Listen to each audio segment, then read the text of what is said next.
already talked about sentence types and sentence lengths, and now we're going to kind of examine our own writing underneath this lens.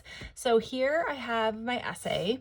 And what I'm going to do is I'm going to fill out this chart with this essay. So my first two sentences of each word, each sentence is going to be one of these lines here. So here I'm just going to do it. So the numbers, I'm going to put the numbers here.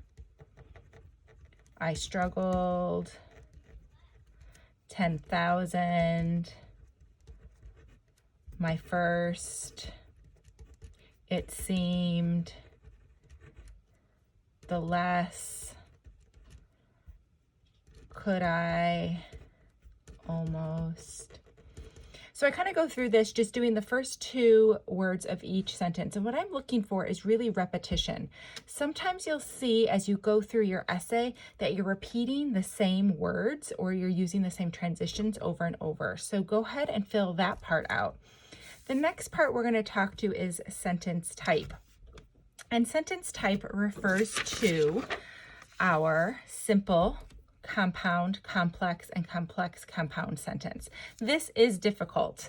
So if you go through this and you think, oh, I don't think I'm doing this right, it's okay if you're not. But we are going to try to identify our different sentence types. So here I have the numbers varied from institution to institution, but each one offered anywhere from 5,000 to 10,000. So I have my subject, the numbers, and what did they do? They varied from institution to institution. So this right here is a complete sentence. This is an independent clause. And then I use this comma but, which is one of those fanboy words. Each one, my subject, offered anywhere from $5,000 to $10,000.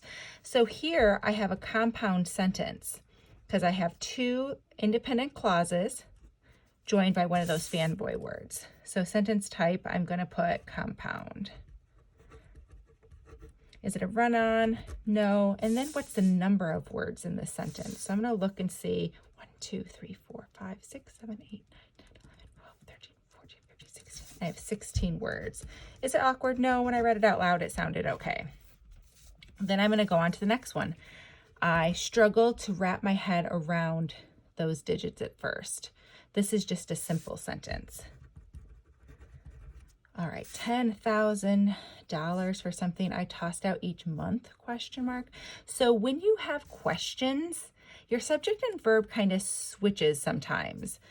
So instead of $10,000 for something I tossed out each month, this is really kind of your verb here, right? So it might be a little hidden, but regardless, this is just a simple sentence. So as you go through this, I want you to practice with your own writing. And if one of the columns seems overwhelming or difficult, just negate it. This is really the column that I think students struggle with the most. And if that is the case, please feel free to just exit out there. We will be talking about this more in the future. But at least do this sentence opening part and see if you are repeating the same words, and especially look at kind of the number of words you have. Because what you may find is that you might have all of your sentences being around 15 to 20 words. And what that does is it creates an uncomfortable kind of rhythm that kind of can put readers to sleep and really affect your voice overall.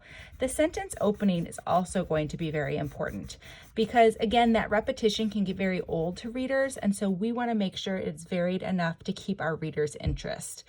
Run-on and fragments are okay if they're purposeful. So if you are using a fragment or you're using a run-on on purpose, absolutely do it. If it's supposed to sound awkward, keep it. But this is a great way to kind of look over your writing in a new way and to make it really powerful.